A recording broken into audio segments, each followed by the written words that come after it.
So అధికారులు ఏర్పాట్లలో నిమగ్నమైపోయారు. రేపు విశాఖకి బిగ్ డే నేపథ్యంలో మరి బాధ్యతలు ఎవరెవరు ఎలాంటి బాధ్యతలు స్వీకరిస్తున్నారు మా అసోసియేట్ ఎడిటర్ ఈశ్వర్ లైవ్ ద్వారా అందిస్తారు. ఈశ్వర్, విశాఖలో ఎంతమంది మంత్రులు మకాం వేశారు, ఎవరు ఎలాంటి బాధ్యతలు భుజానికి ఎత్తుకున్నారు, అండ్ ఓవరాల్ గా జోష్ ఎలా ఉంది వైజాగ్ లో?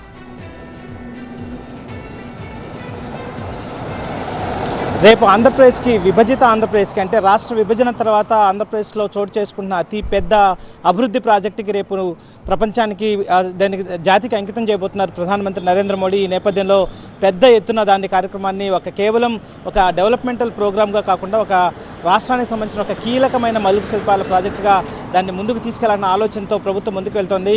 ఆంధ్రప్రదేశ్ రాష్ట్ర ప్రభుత్వ పాలనకు సంబంధించిన పాలనా సామర్థ్యానికి సవాలుగా తీసుకున్న నేపథ్యం కనిపిస్తోంది. అదే సమయంలో IIHM స్టూడెంట్స్ ప్రపంచం మొత్తం ఉద్యోగాలు చేస్తూ లక్షల్లో జీతాలు సంపాదిస్తున్నారు. ఇప్పుడే చేరండి international institute of hotel management.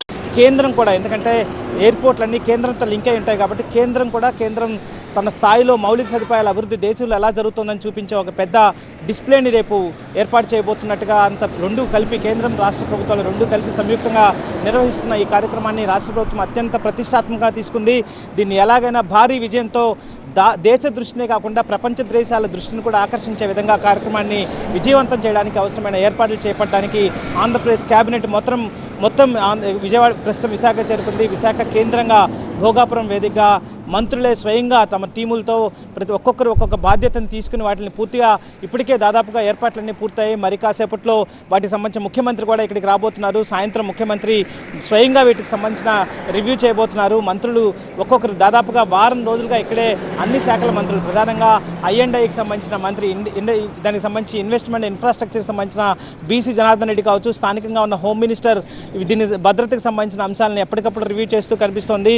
అదే సమయంలో I&I మినిస్టర్ దీనికి సంబంధించిన పెట్టుబడులు భారీ ఎత్తున వచ్చే ప్రాజెక్టు కాబట్టి, అదే సమయంలో ఇన్వెస్ట్మెంట్స్కి సంబంధించిన ఈ ప్రోగ్రాం కూడా కాబట్టి ఆయన స్వయంగా దగ్గరుండి ఈ కార్యక్రమాన్ని ప్రపంచ దృష్టిని ఆకర్షించే విధంగా చేయడానికి, ఎందుకంటే సాధారణంగా దేశ ప్రధాని వస్తున్నారంటే నేషనల్ అటెన్షన్ అంతా ఉంటుంది. అదే సమయంలో ఇతర ప్రాంతాలకు సంబంధించిన గూగుల్ లాంటి ఇతర దేశాలకు సంబంధించిన పెట్టుబడులు, ఫారిన్ డైరెక్ట్ ఇన్వెస్ట్మెంట్స్ కూడా పెద్ద ఎత్తున విశాఖకి వస్తున్న నేపథ్యంలో ప్రపంచ దేశాల దృష్టి కూడా ప్రస్తుతం విశాఖ మీద ఉంటుంది. ఎందుకంటే విశాఖ అన్ని విధాలుగా ఏ రకంగా చూసినా రైల్ కనెక్టివిటీ ఉంది, రోడ్ కనెక్టివిటీ ఉంది, మిగతా అన్ని కనెక్టివిటీలు, ఎయిర్ కనెక్టివిటీకి సంబంధించి ఒక ఇంటర్నేషనల్ ఎయిర్పోర్ట్ని తీసుకురావడం ద్వారా అత్యంత వేగంగా అభివృద్ధి చెందే నగరాల్లో ఇప్పటికే ప్రపంచంలోనే గుర్తింపు పొందిన నగరంగా ఉంది. సో మళ్ళీ ఇంకొకసారి దాన్ని మరింత యాక్సిలరేట్ చేయడానికి ఈ కార్యక్రమం ఉపయోగపడే విధంగా ప్రభుత్వం ముందుకు తీసుకెళ్తున్న నేపథ్యం. ఎందుకంటే ఉత్తరాంధ్ర అంటే ఒకప్పుడు వలసల ప్రాంతం, ఈ ప్రాంతం నుంచి ఇతర ప్రాంతాలకు వలసలు వెళ్ళేవాళ్ళు, కానీ వలసలు ఇచ్చే ప్రాంతం నుంచి అవకాశాలు ఇచ్చే ప్రాంతంగా ఉత్తరాంధ్ర ఎదుగుతోంది. గతంలో కేవలం విశాఖపట్నం మాత్రమే ఈ ప్రాంతానికి దన్నుగా నిలబడేది. విశాఖ ఒక్కటే ఈ ప్రాంతంలో కొంత ఉపాధి అవకాశాలు కల్పించేవి, కానీ ఇప్పుడు చేస్తోంది. విజయనగరం జిల్లాలో భోగాపురం ఎయిర్పోర్ట్ ప్రారంభం కాబోతుంది. ఆ తర్వాత అది శ్రీకాకుళం, విజయనగరానికి సంబంధించి కూడా పెద్ద ఎత్తున ఉపాధి కల్పన సృష్టించబోతోంది. పెద్ద ఎత్తున పరిశ్రమలు రాబోతున్నాయి. కేవలం ఒక్క రంగానికి సంబంధించినవి కాదు, టూరిజంకి సంబంధించినవి, ఇండస్ట్రీస్కి సంబంధించినవి కావచ్చు, ఐటీకి సంబంధించిన పెద్ద ఎత్తున కంపెనీలు ఇప్పటికే విశాఖ చేరుకుంటున్నాయి. కాంగ్నిజెంట్ లాంటివి కావచ్చు, TCS లాంటివి కావచ్చు, ఇప్పటికే మైక్రోసాఫ్ట్ లాంటి కంపెనీలు ఇప్పటికే కొలువు తీరు ఉన్నాయి.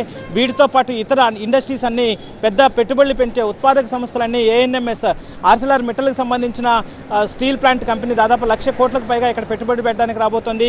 గ్రీన్ ఎనర్జీకి సంబంధించిన కంపెనీలు లక్షల కోట్ల రూపాయలు పెట్టుబడులు పెట్టబోతున్నాయి. టూరిజానికి సంబంధించిన కనెక్టివిటీ ఇక్కడ పెద్ద ఎత్తున ఉండబోతోంది. సో ఇంత కీలకమైన ఈ ప్రాంతంలో ఒక అత్యంత కీలకమైన కనెక్టివిటీకి సంబంధించిన ఏర్పాటు కాబట్టి, ఇది ప్రపంచ స్థాయి ఎయిర్పోర్ట్ కాబట్టి దాన్ని కనెక్ట్ చేసేందుకు, దాన్ని భారీ ఎత్తున చేసేందుకు ప్రభుత్వం పెద్ద ఎత్తున కసరత్తు చేస్తోంది.